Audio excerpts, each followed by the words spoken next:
चलिए अब आइए हम लोग पढ़ते हैं डिस्कवरी ऑफ न्यूट्रॉन्स। न्यूट्रॉन का डिस्कवरी कौन किया था? तो डिस्कवरी ऑफ न्यूट्रॉन का जो है आपका 1932 में James Chadwick bombarded a thin and sheet of beryllium, मतलब बेरिलियम का थिन शीट से क्या किया गया? बम्बार्डमेंट किया। किसे? By fast moving alpha particles. Alpha particles के साथ बम्बार्डमेंट करने लगा। ठीक है, एज ए रिजल्ट वो जो पाया, ऑब्जर्व किया, कुछ certain neutral particles are emerging out. वहां से कुछ क्या हुआ? कुछ न्यूट्रल पार्टिकल्स इमर्जिंग आउट हुआ। These neutral particles were named as neutron, और वो न्यूट्रल पार्टिकल्स को क्या किया? आपका न्यूट्रॉन दिया। चलिए इसको पहले आप स्क्रीनशॉट ले लीजिए। ठीक है, इसको मैं डायग्राम के माध्यम से इसको समझते हैं। चलिए यहाँ क्या हुआ आपके पास, ये है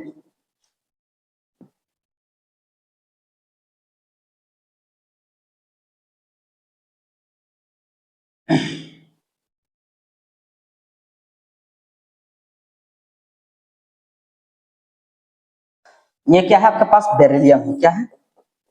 बेरिलियम का थिन फॉइल है। क्या है? Thin foil. पहले अब आपके पास यहाँ अल्फा पार्टिकल्स है, अल्फा पार्टिकल्स। ठीक है, अल्फा पार्टिकल्स यानी helium W ionised. Helium W ionised को क्या बोलता हूँ? Alpha particles. ये क्या करेगा? इसमें बम्बार्डमेंट करेगा। क्या करेगा? बम्बार्डमेंट करेगा, मतलब पूरा तेज से इसमें पेनिट्रेशन करेगा। ठीक है, इसमें पेनिट्रेट करेगा। पेनिट्रेट करेगा तो यहाँ से कुछ ना कुछ एक पार्टिकल्स, यहाँ कुछ ना कुछ रे निकलेगा। ठीक है, उस रे का नाम होगा आपके पास यहाँ कुछ ना कुछ एक पार्टिकल्स, मतलब कुछ रे प्रोड्यूस हुआ, जिसका ये क्या हुआ? जो नो चार्ज है, no charge in this rays, मतलब इस रेज में कोई चार्ज नहीं है, मतलब इस पार्टिकल्स में कोई चार्ज नहीं है। अब क्या किया साइंटिस्ट लोग? दिमाग लगाया कि इसमें कुछ ना कुछ, यहाँ बोला तो कुछ डिटेक्ट ही नहीं हो रहा था, तो बाद में दिमाग लगाया, और दिमाग में लगाया तो यहाँ कुछ वैक्स, पैराफिन वैक्स यहाँ यूज करने लगा। पैराफिन वैक्स कुछ है ही नहीं, केवल क्या है आपका पैराफिन वैक्स, मतलब एक प्रकार का वैक्स ही है भैया। भैया मोम जैसे होता है ना, ये पैराफिन वैक्स, पैराफिन फिन वैक्स। ठीक है, इसे पास किया था। ये पार्टिकल जब पास हुआ तो यहाँ से ना बहुत इसे टकराया, तो इसमें जो इलेक्ट्रॉन था, प्रोटॉन था, वो क्या हुआ? इमर्जिंग हुआ। यहाँ इमर्जिंग हुआ, यहाँ प्रोटॉन निकला, तो उसको डिटेक्शन हुआ। तो भैया बोल रहा है कि यहाँ ना कुछ यहाँ चार्ज पार्टिकल जरूर है, जो क्या है? चार्ज नहीं है इसमें, लेकिन यहाँ ना कुछ no charge in this rays, यानी इसका नाम हो गया, इसके बाद फिर न्यूट्रॉन दिया, इसी का नाम हुआ न्यूट्रॉन।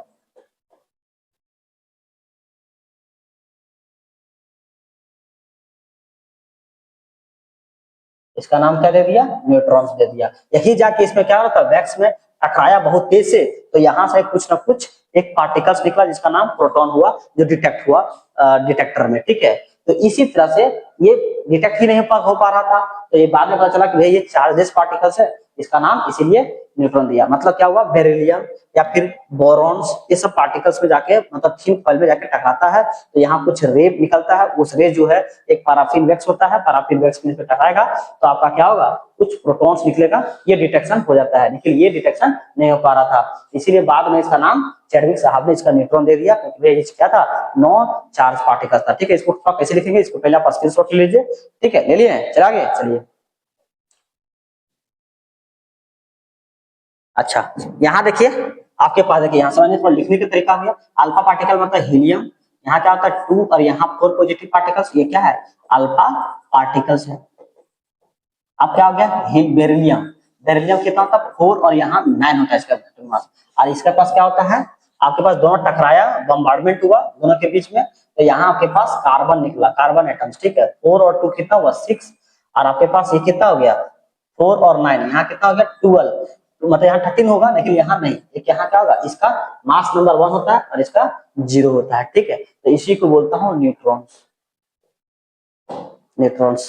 उसी तरह से क्या क्या हुआ फिर से? कोई दूसरा पार्टिकल्स में, मतलब helium W ionised alpha particles के साथ, और यहाँ बेरिलियम, यहाँ कितना हो गया? बेरिलियम, यहाँ बोरॉन यूज किया, यहाँ बोरॉन, तो यहाँ देखा गया कि 5 और यहाँ 5 to 10। ठीक है, यहाँ हुआ तो यहाँ कुछ नाइट्रोजन निकला। ठीक है, जिसका एटॉमिक, इसका मास नंबर 13 है, 14 नहीं 13, और यहाँ से कुछ एक न्यूट्रल पार्टिकल्स आया, जिसका नाम न्यूट्रॉन रखा। ठीक है, तो इस तरह से आपका डिस्कवरी ऑफ न्यूट्रॉन हुआ, ठीक है, इस तरह से डिस्कवरी हुआ। तो चलिए अब न्यूट्रॉन की कुछ बातें करते हैं, इंपॉर्टेंस। चलिए पहले इसको स्क्रीनशॉट ले लिए, चला गया। चलिए अब इसका देखते हैं mass of electrons in the mass of electron in EMU. इससे पहले थोड़ा बातें कर लेते हैं इस पे, चलो इस पे बातें कर लेते हैं। चलिए मास ऑफ कितना होता है, mass of neutron, mass of neutron होता है 1.675 इंटू 10⁻⁻⁴ ग्राम होता है, ठीक है। यानी बात पता चला कि जो मास ऑफ न्यूट्रॉन होता है वो थोड़ा सा ज्यादा है यार, मतलब थोड़ा सा ज्यादा किसके इक्विवेलेंट है, मास ऑफ प्रोटॉन का, लेकिन क्या है मास ऑफ इलेक्ट्रॉन से बहुत ज्यादा है, क्योंकि इसका बहुत कम होता है। बात समझ आया, एक बात हो गया। अच्छा एक बात हो गया कि मास ऑफ जो न्यूट्रॉन होता है वो दोनों मोर और लेस सेम होता है, ठीक है, ये बात समझ में आया। अच्छा तीसरी बात हो गया कि ई बाई मास रेशियो। अच्छा चार्ज क्या होता है, चार्ज ऑफ न्यूट्रॉन कितना होता है यार, 0 होता है। कितना होता है, 4। तो यहाँ क्या होगा, therefore E by mass ratio, E by mass ratio कितना होगा, ई चार्ज कितना, आर बाई मास, कोई 0 नंबर क्या होगा, 0। इसका चार्ज कितना हो गया, 0 हो गया। किसका, आपका ई बाई मास रेशियो भी कितना हो गया, 0 हो गया। चार्ज कितना हो गया, 0 हो गया। किसका, न्यूट्रॉन का। बात समझ आया। इसको फटाफट आप स्क्रीनशॉट लीजिए, हम आगे चलते हैं। चले आगे, चलिए चलिए अब इसके आगे बात करते हैं ये कि मास ऑफ न्यूट्रॉन इन ईएमयू में कितना होता है। तो मेरे भाई बताना, मैं बोल रहा हूं कि मास ऑफ न्यूट्रॉन होता है, mass of neutron is equal to 1.675 into 10 to the power कितना होता है, -24 ग्राम में होता है, ठीक है। बात समझ में आया। अच्छा अब यहाँ मास होता है और हम लोग जानते हैं कि 1.66 into 10 to the power -24 gram is equal to होता है एएमयू, ठीक है। तो मुझे 1 ग्राम का निकालना तो कितना होगा, 1 gram is equal to 1 AMU divide by 1.66 into 10 to the power -24 gram होता है मेरे दोस्त, ठीक है। अब 1 ग्राम का पता चल गया तो मास ऑफ न्यूट्रॉन के बराबर नहीं चलेगा, पता देखो मास ऑफ न्यूट्रॉन,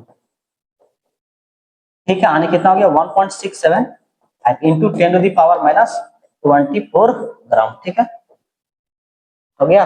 अब इस पे देखो एएमयू निकालेंगे तो 1.675 into 10 to the power -24 divide by 1.66 into 10 to the power -24। ये क्या हो गया, इसको जब सॉल्व करोगे ना दोस्त मेरे भाई, तो इसका कितना होगा 1.008, जो समथिंग समथिंग 1 एएमयू को बराबर हम लोग लिख लेते हैं, ठीक है। तो ये हो गया आपका मास ऑफ न्यूट्रॉन्स, समझ आया। तो इस तरह से हम लोग यूज करते हैं, ठीक। थोड़ा सा ये बड़ा था, थोड़ा सा 8 आया, उसमें 3 था इसीलिए यहाँ 7 आया था, ठीक है। तो इस तरह से आपका यहाँ मास ऑफ न्यूट्रॉन खत्म होता है, ठीक है। अब जो हम लोग